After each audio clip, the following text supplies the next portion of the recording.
What's good, my boy? Been a minute since I've made a video of any kind, and I didn't want to leave the few people that do enjoy my channel in the dark, so I figured I'd come on here and just be fully transparent about where I've been. Your boy almost became Sid Barrett. I went full Van Gogh there for a second. I deleted over 100 videos, burnt half my paintings, burnt half my library of books, and all to say preachers were preaching, demons were fishing, and your boy was under the sea just wanting to be. Little poetry for your ass. Yeah, I went to a mental hospital. I almost lost my mind there for a second, and it was really chaotic.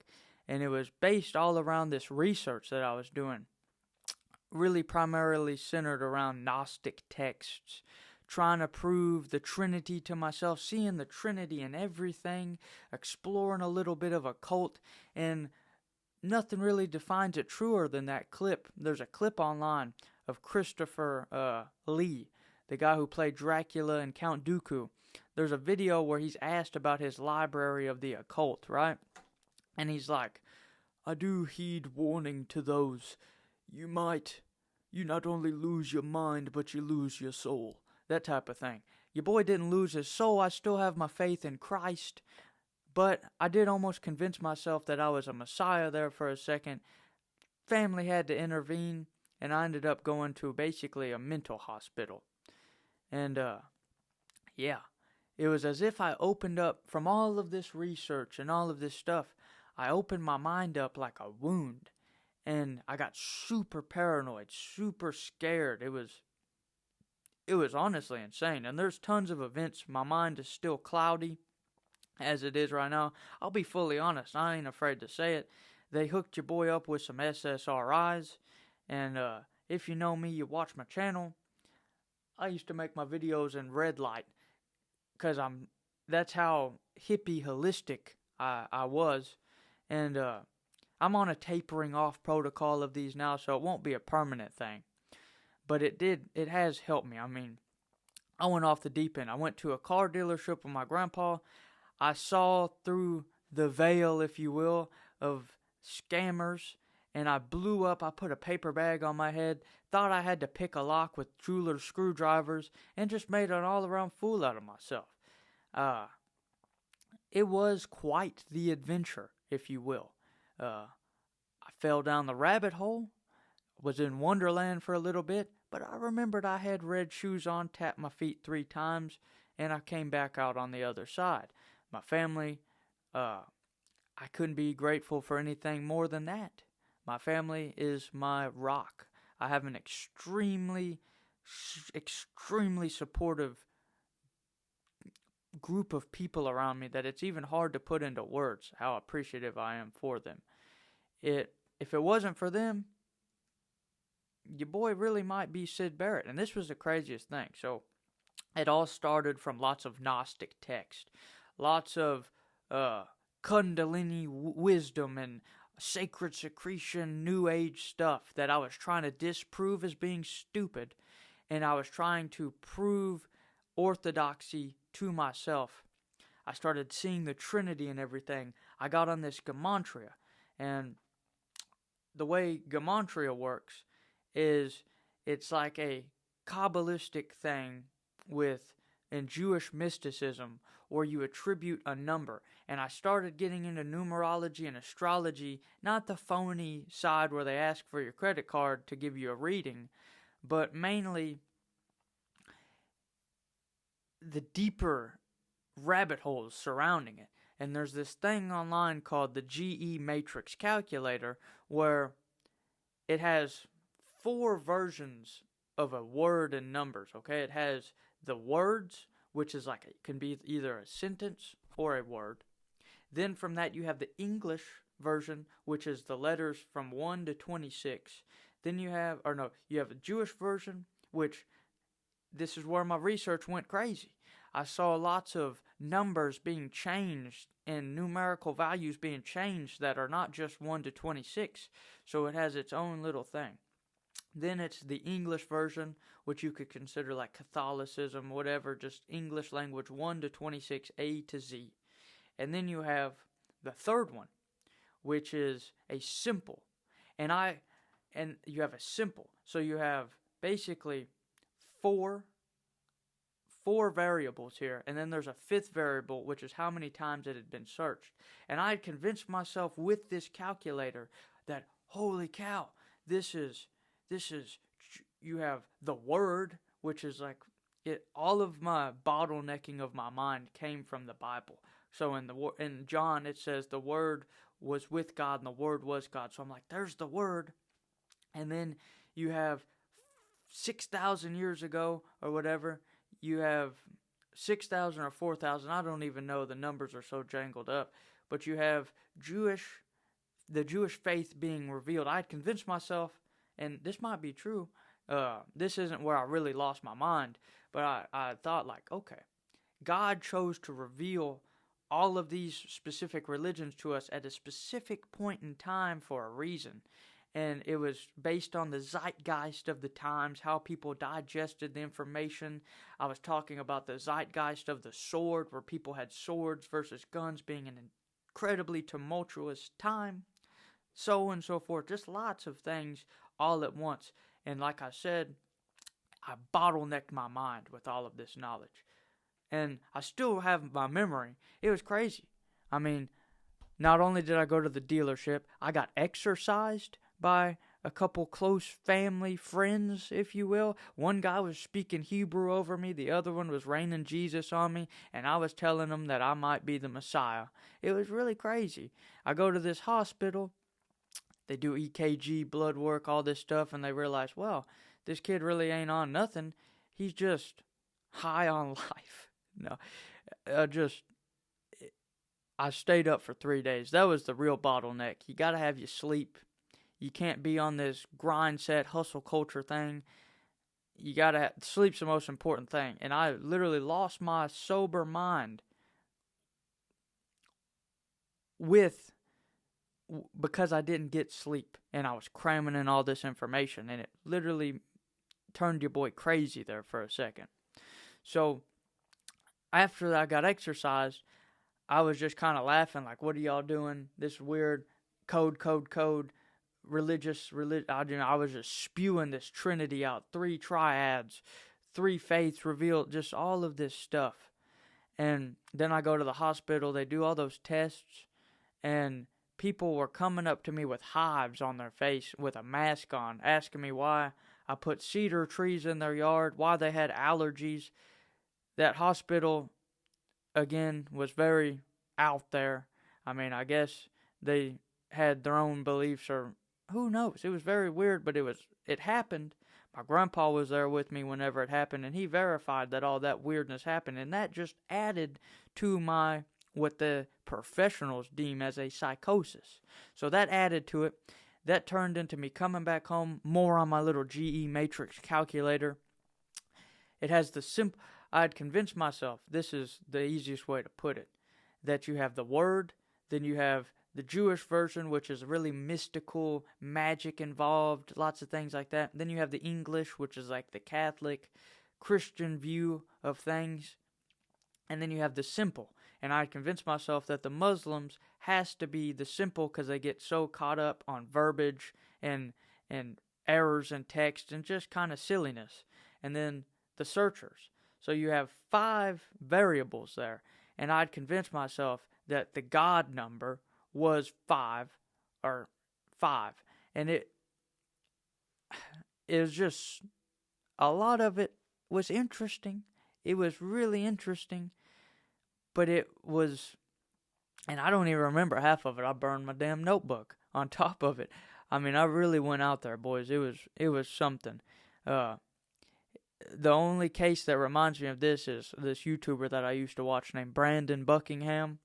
He got real big on YouTube at a time, and all of a sudden he lost his mind halfway through it with a bunch of drama and a bunch of different things. And I basically had that. I mean, I even went to the asylum, and that was a whole adventure.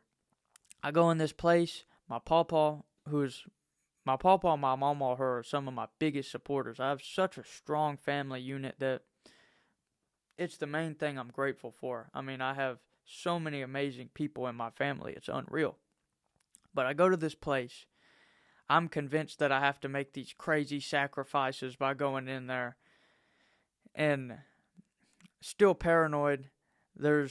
I'm seeing so much symbolism. This is what threw me for a loop. I started seeing so much extra symbolism in music, in movies, in books, that I go in there. This is how crazy I was. I go in there and I see a sticker from the security guards up front called the Paladins. I start talking about Johnny Westerns, have gun will travel. I start explaining about World of Warcraft, how they want to encase Arthas in stone, or want to freeze him in ice. They have to have a Lich King. I'm the Lich King. Just crazy stuff. Literally insane stuff here, okay? So that happens. I go in this place. They helped me to a degree.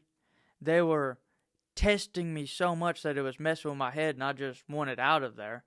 I finally got some sleep, which was good. But they would do weird stuff like white noise while you're trying to sleep. Big security guards at night with masks on and stuff like that. Just weird stuff. And halfway in there, I convinced myself that I might be a werewolf. It just... I mean, I'm telling you, boys, I was out there for a second. And then finally, the last day I was in there, again, I'm the only patient in here. Me and this kid, Peter, were the only two people in there, and he left after some time. And they told him it was really weird, this place. But I'm in there coloring mandalas, doing Spider-Man puzzles and whatnot. And on the very last day, they're like, okay, there's going to be 3 women with you tonight, watching and guarding or whatever they do, the counselors. And it's just me in this whole facility, at least where I see. And I'm like, all right, I go to bed, and I wake up at 6 in the morning. They confused me with names. So there was like two ladies had the same name, and I was supposed to meet with one of them in that morning.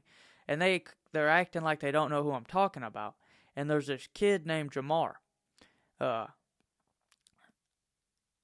walk into this place. I wasn't freaking out, but I was like, well, y'all told me I was supposed to meet with this person, blah, blah, blah. I'm not freaking out, but I'm kind of anxious, right? This kid just cold cocks punches me in the mouth, like as hard as he can, like a right hook. And I'm just looking at him like this, and the Charles Bronson in me wants to like act like I was so tough. But no, I backed up from him, and I kept feeling like this place was testing me, like the only way I could stay here is if I did something wrong, right? Or if I fought back or I freaked out. So I walked back, and I just let it be, and they took him off somewhere. And that day, they kept asking me if I want to press charges on him, and I didn't. And this is part of the beauty of Christianity, is truly understanding forgiveness. So in my heart, I saw how my little mini freak out of confusion of people's names went into or could have affected him. So they asked me like 3 times. A sheriff even came in at one point and was like, "Are you sure, son, you don't want to press charges?" And I was just like, "No." I mean, I saw in his heart goodness. I mean, it was like he did that out of fear. And like, I know I believe in judgment and all that, but they were just kind of acting weird towards me after I didn't press charges. They kept telling me I'm too nice. They kept saying like, I wouldn't do that. You need punishment for your actions. But I just went off a week-long research bender to the point where I convinced myself I was the Messiah. And I want nothing close. I didn't want anything close to having to judge anybody for anything. I just wanted to get better. So that was that whole fiasco in a basket. And I got out of there. I spent about a week over there near Austin, hanging out, just resting my mind, trying to get better. And I feel back to myself for the most part. I still have this is the weirdest thing, is I have this sensitivity towards things, whether it be movies or books or art in general. I just feel really sensitive towards it all still. Like my mind is still kind of fresh, or like the wound is still kind of fresh. So I don't know if I'll be back. I'm not going to be back on my daily videos, I don't believe. Who knows? Maybe I will, maybe I won't. But I just wanted to get on here and just rant and give like a little brief synopsis on what all happened. I convinced myself that my 12 friends that I grew up with were like my 12 disciples, just out there stuff. This is the most ironic thing of all. All of my research was based around how this new age spirituality, that whole trend, it was based around how that's half of the pie. How these people, you see hippies that, I know, I fit the bill. You see hippies that stop short with drugs, whether it be acid or whatever, and they get into this new age stuff that they're God, of non-duality and all of this. And I thought it was so silly because I saw the Trinity.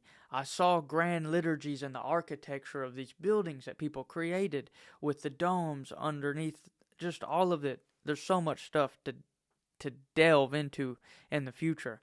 But I saw all these great things that made Christianity so beautiful. I felt the Holy Spirit. I fully understood the Father, the Son.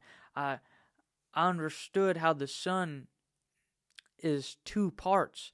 And it just spiraled from there. I got into Platonic solids. I got into dimensions. I was talking about religion as dimensions. How you have the first dimension, which is like antiquity, of people believing in ancestry and passing on their memory. And then you get into Judaism, which is monotheistic, direct relation to God. Then you have Christianity, which is more like, it's kind of like the duality of the Son. And then you have, after that, Islam, which is more the simple version of it. Just very complicated. I really threw myself for a loop there. And I guess, if anything I can say as a lesson in this video, just be careful about your passion, because it can become a double-edged sword. That's the best way to put it. Your passion can be a double-edged sword. On one hand, you feel like you're chopping through the weeds of really getting to truth and really understanding things. And don't get me wrong. Your boy has not become a pacifist.